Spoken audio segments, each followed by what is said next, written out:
दुनिया भर में एयर डिफेंस सिस्टम पर बड़ा है फोकस। जाने क्या है भारत की तैयारी। दुनिया भर में एयर स्पेस सुरक्षा को लेकर फोकस बढ़ा है। इजराइल हमास जंग ने एयर स्पेस सुरक्षा को लेकर दुनिया की सोच में बदलाव लाने का काम किया। साथ ही ऑपरेशन सिंदूर ने भी मौजूद एयर डिफेंस सिस्टम कितना जरूरी है इसे हाईलाइट किया। अमेरिका ने भी 2 महीने पहले ऐलान किया था कि वे इजराइल के आयरन डोम सिस्टम की तरह ही गोल्डन डोम बनाएंगे। अब अमेरिका ने अपने मिसाइल डिफेंस सिस्टम गोल्डन डोम का डिजाइन भी चुन लिया है। ऑपरेशन सिंदूर के दौरान भारत की मजबूत एयर डिफेंस सिस्टम ने पाकिस्तान की तरफ से हुए हर हमले को नाकाम किया, चाहे ड्रोन अटैक हो या मिसाइल अटैक। लेकिन इंडियन आर्म्ड फोर्सेज ने पाकिस्तान के एयर डिफेंस सिस्टम को ध्वस्त करते हुए आतंकी ठिकानों के साथ ही पाकिस्तान के कई अहम एयरबेस भी तबाह किए। जब हमास ने इजराइल पर अटैक किया तो इजराइल के आयरन डोम पर चर्चा शुरू हो गई कि क्या आयरन डोम सिस्टम पूरी तरह सफल नहीं रहा। इसके बाद फिर जब ईरान ने इजराइल पर ताबड़तोड़ सैकड़ों मिसाइल दागी, तब इजराइल ने दावा किया कि आयरन डोम ने ज्यादातर मिसाइल को इंटरसेप्ट कर नष्ट कर दिया। जिसके बाद सभी जगह एयर डिफेंस पर फोकस बढ़ा है। अमेरिका के राष्ट्रपति डोनाल्ड ट्रंप ने कहा है कि अमेरिका ने भविष्य की golden dome missile defence system के लिए एक डिजाइन चुन लिया है। ये सिस्टम उनके कार्यकाल के आखिर तक ऑपरेशनल हो जाएगा, यानी कि 2029 तक। गोल्डन डोम का मकसद अमेरिका पर होने वाले संभावित हवाई हमलों के खतरे से निपटना है। गोल्डन डोम बैलिस्टिक और क्रूज मिसाइलों से सुरक्षा दे पाएगा।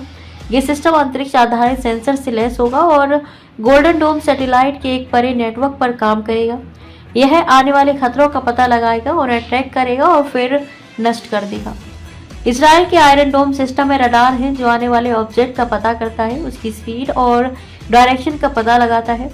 कंट्रोल सेंटर अनुमान लगाता है कि ऑब्जेक्ट से क्या खतरा है और क्या किसी ऐसी जगह पर गिरने वाला है जहां नुकसान होगा या फिर खाली एरिया में गिरेगा। अगर वह खतरा लग रहा है तब missile firing unit missile launch करके उस ऑब्जेक्ट को मार गिराती है। एक लॉन्चर में 20 इंटरसेप्टर मिसाइल होती हैं। इजराइल के पास आयरन डोम सिस्टम के साथ और भी सिस्टम है जो मीडियम और लॉन्ग रेंज की मिसाइल को इंटरसेप्ट करते हैं, यानी कि उसे रोकते हैं और मार गिराते हैं। डेविड स्लिंग 40 किलोमीटर से 300 किलोमीटर की रेंज की मिसाइल को इंटरसेप्ट करता है। एरो सिस्टम 2400 किलोमीटर तक की रेंज वाली मिसाइल को इंटरसेप्ट कर सकता है। भारत का रक्षक सुरक्षा कवच। भारत ने भी रक्षक सुरक्षा कवच पर बात करनी शुरू की है। हाल ही में हुए DRDO ने आयरन डोम की तरह ही रक्षक सुरक्षा कवच का कॉन्सेप्ट पेश किया। इसमें दिखाया गया कि किस तरह DRDO उन सब उपकरणों को इंटीग्रेट कर सकता है जो एयर डिफेंस के लिए है और इससे एक मजबूत सुरक्षा कवच बन सकता है। DRDO के इलेक्ट्रॉनिक एंड कम्युनिकेशन के DG BK दास ने बताया कि रक्षक सुरक्षा कवच में 2 हिस्से हैं। पहला है निगरानी करना और दूसरा है अटैक करना। निगरानी के लिए early warning system, surveillance drone और सैटेलाइट है।